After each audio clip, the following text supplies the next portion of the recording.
All right, welcome back to another one of our film reviews. Today we are breaking down Buccaneers rookie Calijah Kancey. Look, coming out of the draft, people are saying this guy looks a little bit like maybe Aaron Donald. It seemed a little hyperbolic at the time, but I tell you what, Bucs fans, when you watch the film, you watch his performance specifically against the Tennessee Titans, there's a lot of Aaron Donald in this impressive young rookie, and we've got a great set of cut-ups for you to highlight just that. As always, if you appreciate this content, give us a like, give us a comment with any feedback you might have, but let's go ahead and jump right into the film.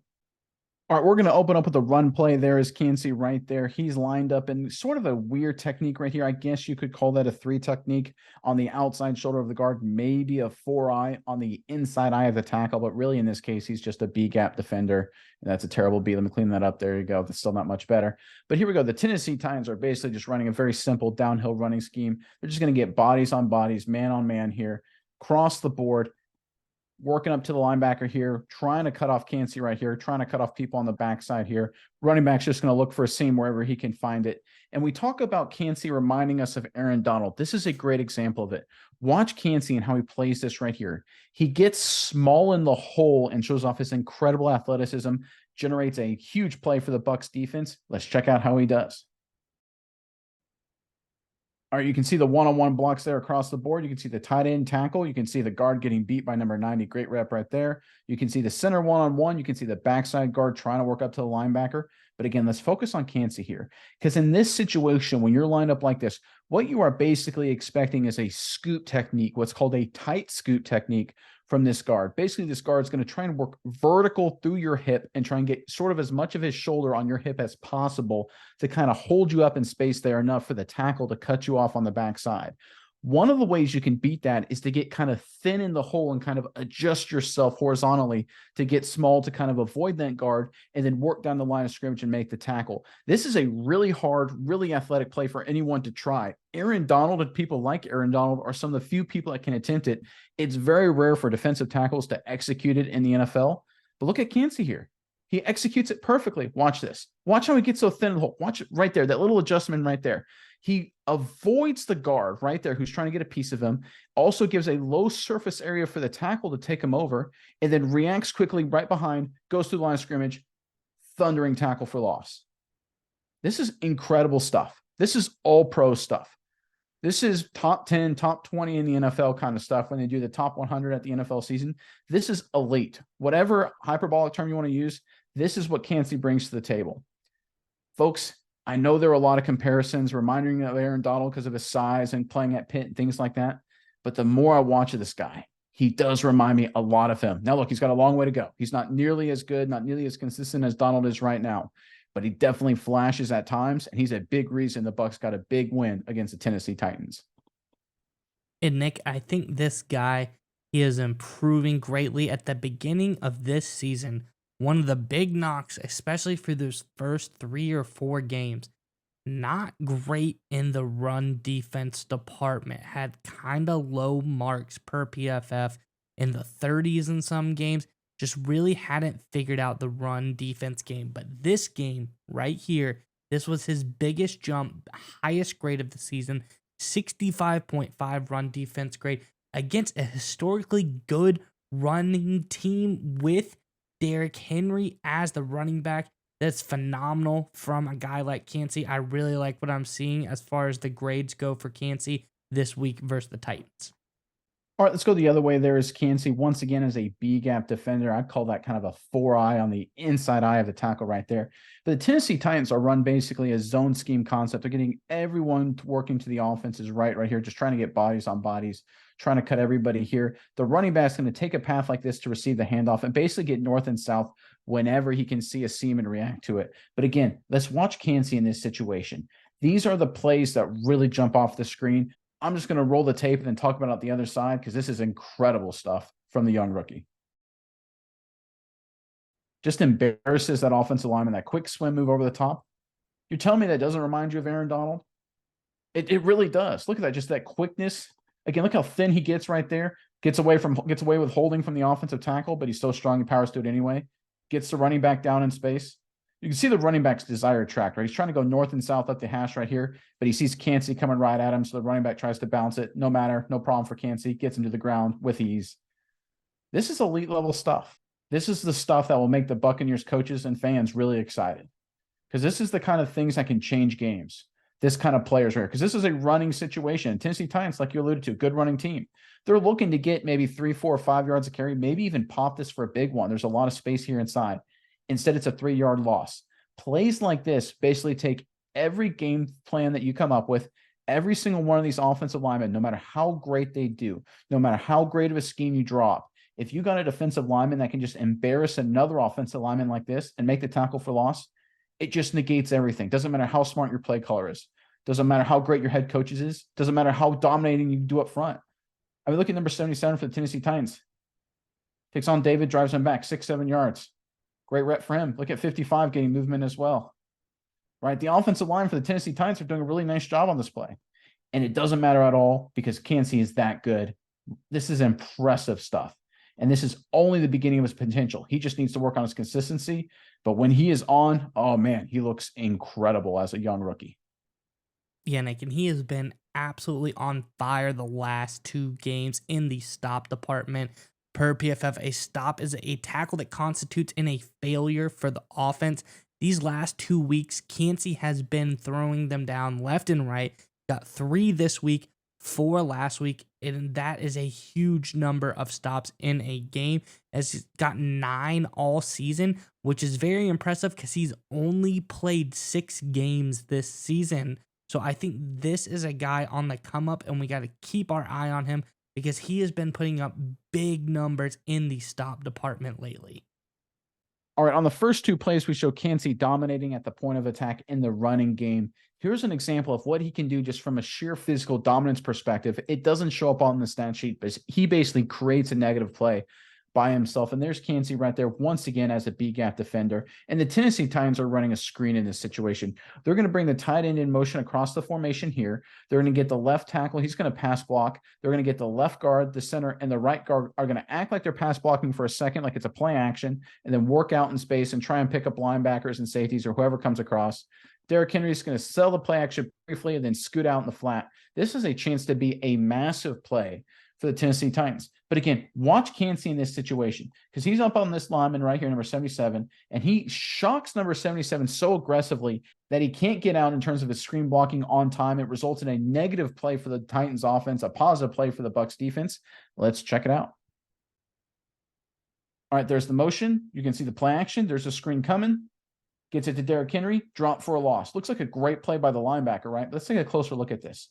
The guy who's responsible for the linebacker, 54 for Tampa right there, is number 77 right here for the Tennessee Titans. Watch what Kancey does to him. He shocks him and drives him back so much. It doesn't look like a whole lot, but trust me, it's a lot. Look how deep 77 gets compared to the rest of the offensive linemen, right? The center and the right guard, they're about, 2 or 3 yards ahead of 77 in this case because Kancey drove 77 back that far. Because of that, he can't get out in time to block 54 for Tampa Bay. We can see what happens here. Again, tackle for loss. Let's freeze frame it right here, folks. Let's say Kancey doesn't cause this and 77, let's back up just a little bit more. Let's say Kancey doesn't blow up 77 and 77 gets on 54. This is a touchdown, or this is a huge play. With Derrick Henry in space, it's probably a touchdown, to be 100% honest. This negative play, again, this saved basically 50 yards. It's a -2 yard play instead of a 55-yard touchdown. It's because Kancey physically shocks 77 in the chest, drives him back, stuns him, and 77 can't get out, and it results, again, a tackle for the loss for the Bucs defense. This did not show up on the stat sheet, but these are the plays, again, where he just is so disruptive and so powerful, such a playmaker, that he adds another layer to this Bucs defense. These are the kind of plays as the Bucs look to rebound from their disappointing losing streak. They did it against the Tennessee Titans. If Kancey can continue to make plays like this, they'll work themselves well back into the playoff picture. All right, switching up to a standard pass play here for the Tennessee Titans offense. There's Kancey right there once again as a B-gap defender. I'll call it a 3 technique on the outside shoulder of the guard. And the Titans offensively are sliding their protection to their left, all right on the screen. So left tackle is going to work that way. Left guard is going to work that way. The center is going to work that way. Kancey's going to work inside here eventually. He ends up getting pressure on Will Levis, a nice play. But again, this didn't show up on the stat sheet, but his ability to create negative plays and create havoc for opposing offenses turned what could have been a 50-yard play for the Tennessee Titans into an incomplete pass. Let's check out how he does here. All right, you can see the Titans slide protection right there to our right. The offense is left. You can see Kancey work inside, battle through the guard, battle through the center, get right in Will Levis, hit him right there on the hip. Good clean hit. Will Levis can't step into the throw. Folks, look at this. This is man-on-man deep right here. Right, ends up being a short arm throw by about 10, 15 yards. Will Levis has an absolute cannon. You don't think he can make this throw, give his receiver a chance? You don't think in today's NFL that you won't get flagged for defensive pass interference 90% of the time, unfortunately? Right, this is a huge play for the Titans offense. Maybe a game-changing play. It's late in the game. The Bucs are open 2 scores, but you never know. A quick score here could change things a little bit. Instead, Kancey gets pressure. Levis can't step into the throw. Ball gets shorted by about 10, 15 yards. Incomplete pass. Again, doesn't show up on the stat sheet, but this is 100% made by 94 right here. These plays that he continues to make, that's why he looks like Aaron Donald. He turns 3-yard runs for the offense into 4-yard losses. He turns potential 50-yard plays into 2-yard losses or incomplete passes. This is what superstar defensive tackles do, and this is exactly what Kancey looks like he's becoming. And you talk about potential penalties, Nick. You talk about defensive pass interference or anything along those lines. That's something that Kancey hasn't done all season.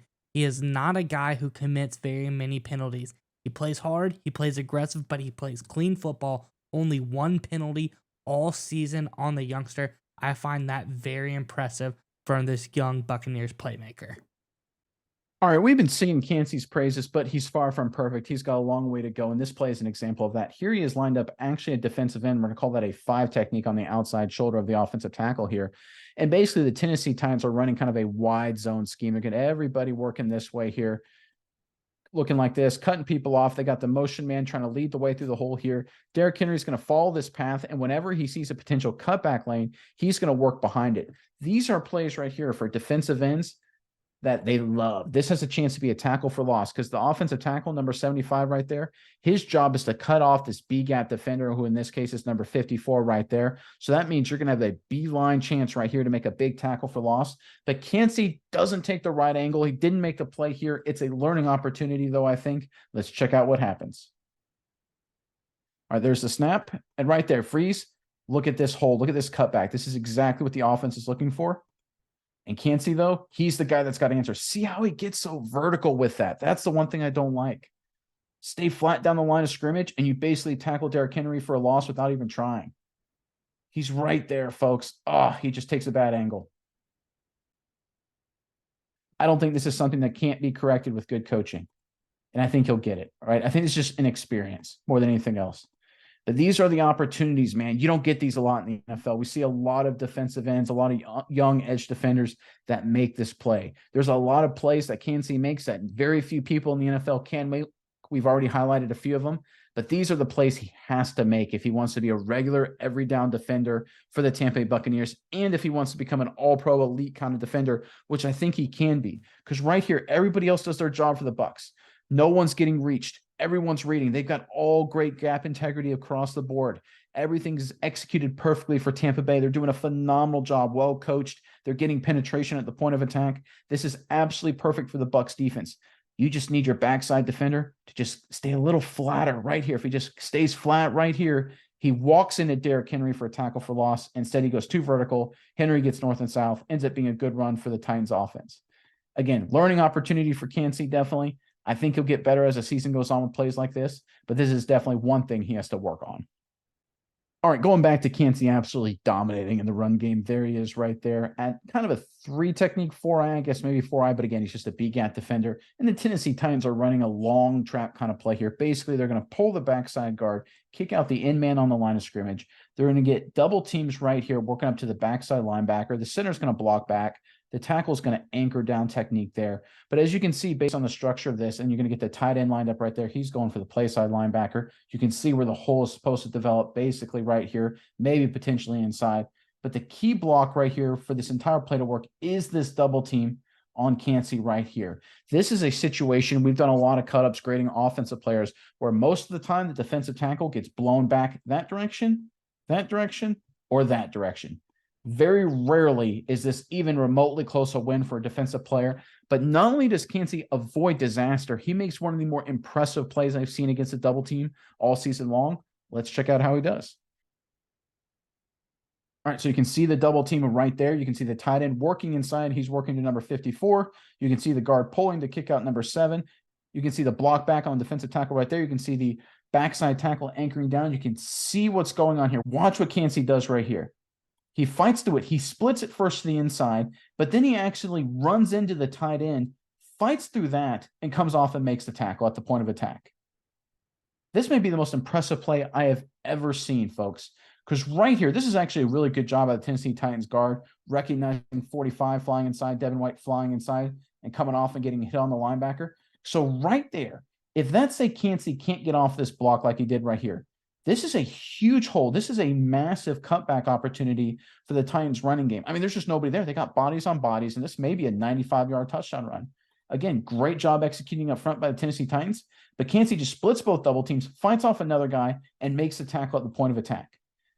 Incredible stuff, folks. Again, this is one of the things that's unbelievable. This is a negative play for the Titans offense, right? Essentially no gain, maybe a gain of a yard or two, right? So basically a negative play, certainly not a win for the Titans offense. But if you look at it, the film right there, there is a chance, again, if Kancey doesn't fight through the double team, fight off the tackle, fight through the tight end working through him, and make the tackle. I mean, there's a lot of green grass there, folks. But Kancey makes the play.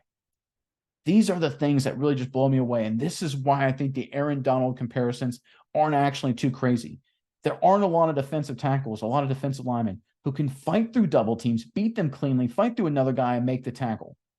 In fact, there may be only 3 or 4 guys in the entire NFL, and Kancey's quickly working himself to the top of that list. And Nick, that is one thing coming out of college because of his size, because of the slight frame. They always have said projected for Kancey coming into the NFL, that would be where he struggles. The double team blocks would shut him down. A lot of draft profiles saying that is where he is going to struggle. And just to see early on, Nick, 6 games into his young career, he is absolutely beating out these double team blocks and making the play on the ball. Just shows how wrong people were about Kancey coming out of Pitt. This guy looks like a monster, and I'm glad to see that he is already proving the doubters wrong, just absolutely beating this double team block and making the play. This guy looks like a stud. All right, we're going to end on a pass rush situation here for the Tampa Bay Buccaneers. And Bucs fans, welcome to the future. This may be the coolest defensive alignment, and I think it's going to be a dominant defensive alignment for the Buccaneers for years to come. So here is Kancey right here at what's called a wide 9 technique. He's really far outside. Inside at this head up, I'll call him a 4-eye, maybe a 5 technique, depending on how you want to call it. That's rookie Yaya Diaby. And basically what the Buccaneers have done is taken their 2 exciting young rookie defenders, put them on the same side, and they're going to run a game action inside here. They're going to get Diaby working inside here, trying to take up the guard and the tackle. They're going to bring Kancey from all the way outside. Remember, this is a defensive tackle-like player. They're going to bring him all the way inside right here to kind of stunt inside against the Tennessee Titans offense. Let's check out how this play works out. It ends up being a really nice play both by Diaby and by Kancey. I think this is really, though, a glimpse into the future for the Bucs defense, and the future is really bright. All right, you can see Diaby right there, fire into the guard, and then work into the tackle a little bit. You can see Kancey coming around. Now, unfortunately, in this case, the Tennessee Titans are actually sliding their protection to their left, our right on the screen. So they're actually set up pretty good there to pick up these guys. But again, it's 3-on-2. That's going to happen. And when you get 3-on-2, you get 1-on-1s on the other side. So you get pressure on Levis right there. And again, here's what I like about Kancey. Comes off the block, delivers a nice clean hit. And again, you talk about good pressure right there. Quarterback can't get a good ball off. Goes downfield. And it's nearly an interception by my old college teammate, D. Delaney. Hopefully he'll hold on to the next one. But I tell you what, Bucs fans, this pass rush situation right here, this duo, Diaby and Kancey on the same side, running a bunch of different games and stunts and actions is going to be pretty much unstoppable for opposing offenses because we know how good Kancey is. We know Diaby's getting better and better. Folks, I don't know if there's an offensive front in the entire NFL that can handle this without sliding 3 offensive linemen over to handle those 2 guys. And again, when you put 3-on-2, you get 1-on-1. And then you get pressures and sacks on the quarterback, just like we're seeing here. Folks, this Bucs defense is really young, but they are really, really good, especially up front, and Kancey is a huge part of that. Tampa Bay fans, you have got to be really excited about what you're seeing from this impressive rookie. Yeah, Nick, and one big thing about Kancey, just how much they move him around from this outside position that he is in this play. This is something I think we will see a lot more from Kancey. He's done this 27 times this season, being lined up on that wide nine, the outside of the tackle there. He did it 9 times in this game alone versus the Titans. This is something I think the Bucs found a lot of success with, and I think that we are going to see Kancey, just because of his athletic prowess, being moved around this defensive line a lot, and this is something that Bucs fans might want to get used to.